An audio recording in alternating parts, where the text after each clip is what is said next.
are usually owed. The reason is twofold. One, it's not Donald Trump here. And if you're making $100,000 a year, then this translates to 32.4.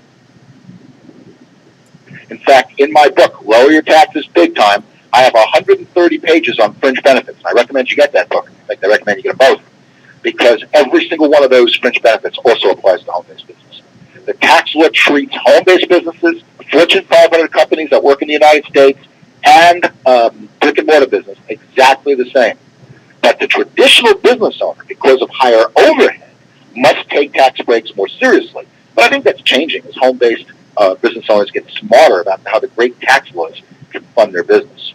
Now, here's another interesting myth. Let's say you work your business full-time versus part-time. Let's say you have a part-time, you're working your business part-time. What's the tax difference, or tax differences, I should say, or fringe benefits that you can give yourself versus what you can give a full-time business owner? Answer, none.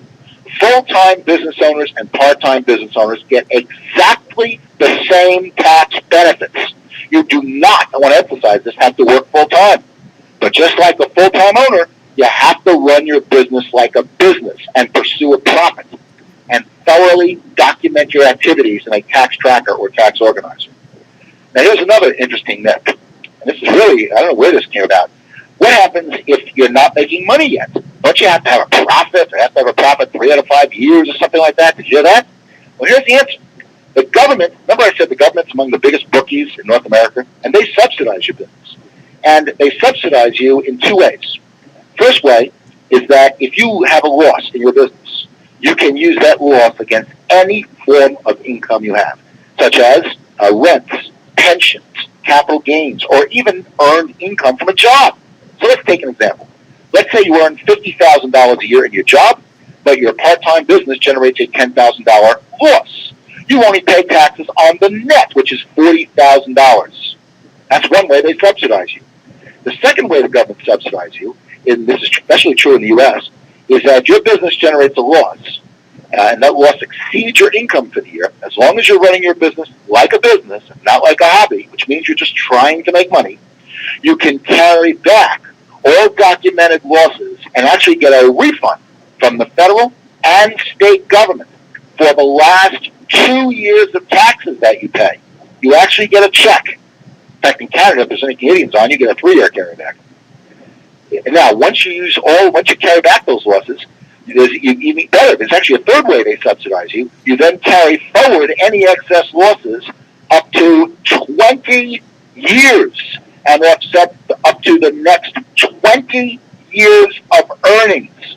So you never lose a properly documented business deduction. As long as you're running your business like a business, which means you're trying to make money, you can have losses. I want to emphasize that. Now, how would you like, let me ask you a question here. If you have a full-time job and are actively pursuing a profit, let's say on a part-time side business, I have some great news for you. But first, let me ask you a question about your full-time job. What are the chances of you getting, or your spouse getting, a $1,000 a month raise in the near future, like this year? I bet they're not great. Now comes the great, and I think maybe shocking news. I am sure that I can get you the equivalent of that raise by using the great tax laws designed to help part-time and full-time profit-seeking business owners like you. And here's how. If you generate $18,000 in business deductions and you're in the 40% tax bracket, that's about the same in net spendable income as a $12,000 raise. Because by the time you pay 40% of the $18,000, you're left with about $7,200 net to you. Same thing on that $12,000 raise. By the time you pay 40%, you're left with 60%, which is $7,200. Now, tell the truth. Wouldn't you be ecstatic about getting a $1,000 a month raise? Come on, wouldn't you? Then you should be just as ecstatic about this $18,000 in deductions. In this case, it comes out to be a $7,200 tax savings. It is the same money in net spendable income. I want to emphasize that. You see this? That $1,000 raise is only as good as the amount you can keep for yourself. You know, you might have heard the famous Ben Franklin quote, "A penny saved is a penny earned." I bet you all heard that, right? Well, when Ben wrote that, there were no income taxes. A penny saved today is actually better than a penny earned. In fact, it's worth about 1.5 to 2 cents for every penny you save, believe it or not. So be overjoyed. I just got you the exact equivalent of a $1,000 raise you probably didn't think you can get. In fact, we're going to get you even better than 18,000 deductions. And it gets a lot better. How would you like to be able to get gas, the equivalent, for free? I mean that, literally. Would you like that? I can prove it, and here's how to do it. I'm going to be using the government method, which is a more conservative approach. And as you now know, when you get a deduction, this essentially reduces the actual cost, tremendously. Let me give you an example. I'm going to use the IRS method in the United States. IRS gives you 56.5 cents a mile for every mile you drive for business. Now, how do you prove it was for business? The answer is very simple. You have to have a good log or a good tax tracker. That's how you prove it. Canadians also get an IRS approach or a government approach. By the way, I want you to know something in the United States. You also get 14 cents for charity. A lot of people miss this. I'll give you a $3.72 cash savings on that $11.30 deduction. That's what it means. Now, if gas is $3.50 a gallon, and you get, let's say, 20 miles to the gallon, make it easy to compute this, then you're basically making 22 cents a gallon. You're really not only getting gas for free, you're making a profit. Does everybody see this? By the way, let me give you another big tip that a lot of people miss. There are two methods of going for car. There's the actual method where you take part of your gas, oil, repairs, insurance, wash, wax, depreciation. And then there's the IRS method, otherwise known as the government method, which is in lieu of gas, oil, repairs, insurance, wash, wax, depreciation, and so on. But there are two things you get in addition to that. Number one, you can deduct interest on car loans to the extent that you use your car for business, and sales tax to the extent you use your car for business. So if you use your car 80% for business, 80% of the sales tax is deductible as a business expense on your Schedule C. 80% of the interest is deductible as a business expense, and that's in addition to the IRS method. In fact, you might know the government just passed a new physical equipment rule that says you get the difference between the state income tax deduction and the sales tax. You get to choose whichever one you want. But if you use your car for business, you can deduct both state income tax on your tax return and can claim the sales tax and interest on your car to the extent you use it for business. A lot of people didn't know that. I met a lot of accountants who didn't even know that you can do this with the IRS method. I know someone who filed an amended tax return for 3 years and got back over $6,000. This is a big deal, folks. Now, here's another tip. Normally, and I know I'm going quickly, this is sort of a 30,000-foot overview of what's in my videos and what's in my book, but we have limited time here. Normally, personal trips aren't deductible. So take your kids to tutoring, you go to football games, it's not deductible. If you go to your mom's, it's not deductible. So here's what you do. This is what I do. You ask yourself, do you have a client or a prospect or an opportunity meeting somewhere near where your personal trip is, maybe where your mom is? If so, a substantial part of that trip now becomes deductible. And by the way, your mom doesn't have to live where you are. Maybe your mom lives in Hawaii and you want to find some education or some business building activity in Hawaii. Same type of thing. It could be a business trip, even though you spent part of the time visiting your mom. The key is documentation of the business. That you did nothing else on the trip matters to the government. All they care about is your primary purpose of the trip was business. You can still have fun or you can still see your mom. And by the way, this trick will help you get more of that free gas I was talking about. Now, let's talk about something fun, entertainment. In both U.S. and Canada, you are allowed to deduct 50% of your meal and 50% of your entertainment for anyone who is a potential prospect or can in some way increase your business. So my question to you is very simple. Who are potential users of your products? Who are prospects for your business? Remember, as a business owner, you are always in pursuit of a profit. For example, do your best friends qualify as potential users of your product? Sure. Can they give you referrals? Sure. How about your adult family members? Sure. How about your next door neighbor? Sure. So if everyone is a prospect, let me ask you a question. How can you ever have a non-deductible lunch with someone? You can't. That's the question I asked the former IRS commissioner. And if you're not paying off almost every single meal you have with someone, you're not talking enough about business. You could be talking about a new product. You could be talking about the results you've gotten, the extra income you're making. Maybe something new company is doing, an exciting company event you attended, an award you received. I mean, the list is endless. And by the way, when you're talking about your business, you're accomplishing two very important things. First of all, you're promoting your business in pursuit of a profit. Secondly, you're offering proof that you're running your business like a business. Now, by the way, I don't want you to think that you always need to make a sale when you promote. When you're talking about your business, you're advertising your business. When a big company runs a TV spot, do they sell everybody that watches it? Of course not. However, it's still a legally deductible business expense. You are no different in the eyes of the tax law. You just advertise differently. You know, as a small home-based business owner, you advertise by word of mouth. And so expenses related to advertising are just as legally deductible as, say, a TV spot. Do you get that? Does everybody understand that? You know, any conversation you have with anybody regarding your business is reminding them to think about your product or service or think about the opportunity. The key is simple documentation of the event. Now, I want you to think about this. How many times have you mentioned something about your business over a meal and maybe just paid the check? Because if you didn't deduct that, you literally just left money on the table and you're overpaying your taxes. Now you know you have a choice. You really do. Pay or get paid when the bill comes. But it gets a lot better. There's something in the Internal Revenue Code, as well as in the Code of Canada, called associated entertainment. I bet you never heard that, too. And you're going to love this. You can write off 50%. Associated entertainment means fun. You can write off 50% of your fun as well as 50% of your friend's fun if you choose to pay for them.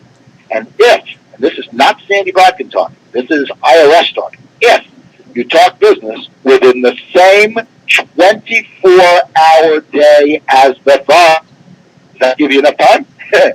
So let's take an example. Let's say that I meet with Aaron in his house, and we talk, and he was telling me he lives in Myrtle Beach, and we talk business. And then we drive to a football game right afterwards, or a hockey game. And then we continue talking business in the car. And let's assume that's my intent, was to talk business. Is talking business within the same 24 hours as the fun? We do that? Yes. We talk business in the house, in the car, and then we went to the hockey game or the football game. Let's say Aaron and I talk business at lunch. And Aaron says, you know, Sandy, it's such a beautiful day. What do you say we go play golf? Okay? Is that talking business within the same 24-hour day? In other words, we talk business over lunch, and then we go to play golf. Yes. But golf now became a business deduction. I want you to understand what's going on here, because we have great tax laws for business. If you know what you're doing, you can literally eat away your taxes. Think of it. You can literally play away your taxes. I mean, it's just enormous. But you have to have certain documentation that I'll get into. Now, let's talk about a home office. I'll bet you probably heard a home office is going to trigger an audit. It's not worth it. Well, I'm here to tell you that in 1999, Congress liberalized the home office rules for Americans. And I want to ask yourself a question. Why would Congress do that if they didn't want the home office deduction used? If you don't have home office deduction, you are crazy. If you're eligible, which, by the way, most home-based business owners can be. Again, knowing the rules for home office deduction and documentation are the keys. So let me give you an example of how valuable the home office is. There are 3 rules, but I want to give you an overview of just how this works. Let's say that you have a house. Here we go. That you use, it's one room for business. We're going to assume that that room represents 1/8 of the square footage. Now, again, I just picked the number. It could be more, it could be less in your house. I'm just picking the number. Now, first of all, what does that mean? When you use a room 1/8 for business, then 1/8 of the total utilities become deductible. Now, notice, if you don't claim a home office deduction, you can't write off these utilities. But by claiming a home office, now some of the utilities become deductible. You're redirecting your taxes in the good tax system. 1/8 of the mortgage interest becomes business interest. And by the way, yes, we can deduct mortgage interest on our tax return, but it's an itemized deduction. When it becomes business, it'll not only reduce your taxes in a better way, because itemized deductions have to exceed a threshold, but also it'll reduce your Social Security and Medicare from your business. Okay? Now, 1/8 of the property taxes become deductible. 1/8 of the house could be depreciated. This is worth tens of thousands. I'm constantly asked, by the way, if I rent a house or rent an apartment, can I deduct part of the rent if I claim a home office? Yes. In fact, in this example, 1/8 of the rent would be deductible. 1/8 of the maid service, 1/8 of the alarm service, the repairs, the insurance. I mean, this really adds up. This is a big deal. In fact, to give you an idea of what kind of a deal this is, let me give you a spreadsheet example. And there's a lot here, but I want you to see what's involved here, and I'll explain it to you. This is an individual, Mary, who has a cell phone. And we're going to assume that she's in the 33% tax bracket, which is the average for most Americans. The cell phone, let's say, is used 90% business. And we're going to assume that she spends $120 a month for that cell phone bill. Well, 90% of 120 is a $108 deduction. Now, a deduction is not cash. If she's in the 33% bracket, you've got to multiply that by 33%, and that translates to $35.64 in cash for that month. Okay? Let's take another example. Let's say you're home 20% for business, and you pay $2,000 in rent, or if you pay $2,000 in mortgage, interest, and taxes. Well, 20% of $2,000 is $400, and that's the deduction. If you're in 33% bracket, the deduction is not cash. You got to multiply by 33%. That's $132 a month in cash. Utilities, same thing. Let's say you spend $400 total utilities. Use your home 20% for business. That's an $80 deduction. In the 33% bracket, it's $26.40 in cash. Now, you can also, one more thing. This person likes two more things. This person likes to go out and eat and have fun, and they spend $200 on meals for the month and $200 for fun. By the way, I've had people say to me, Sandy, I spend more on meals and fun in a day than $400 times. This is a month. We're assuming this is a monthly thing. I'm not being aggressive here. In both the U.S. and Canada, you can deduct 50% of that, 200 of the meals and 200 of the funds. You can deduct $100 of each. In the 33% bracket, that's a $32 cash savings on meals and $33 on fun. And finally, we're going to assume they drive 200 miles a month for business. That's, by the way, only 7 miles a day. I don't think that's so aggressive. That results in a $113 deduction. In the 33% bracket, that's $37.29. The point is, okay, the bottom line is that these 6 deductions alone generates $297.33 a month just from the cash savings. So when Aaron said he didn't make money in the business when he started his business, except he saved a lot of money in taxes, this is what he's talking about. And these are just 6 deductions. There are hundreds of deductions. I'm only covering a few. And this, by the way, assumes you didn't make any money yet. This translates to $3,568 a year in cash savings just from the good tax laws available to you. And this is only 6 deductions. Let me ask you, would this pay for your auto ship? Not only would it probably pay for your auto ship, but probably cover some of your market. You think maybe it would be wise to spend just a couple minutes a day nurturing your tax money tree? And by the way, as I mentioned, this is just the tip of the iceberg.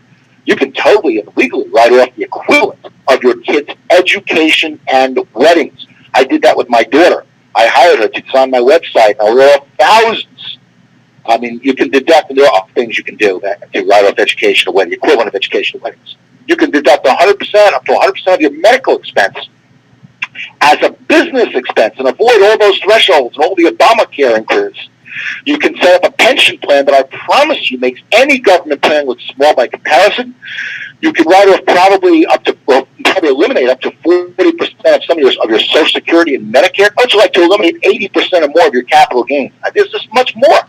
I mean, this is just the tip of the iceberg. Now, how do I stay compliant? First of all, you want to start keeping meticulous records and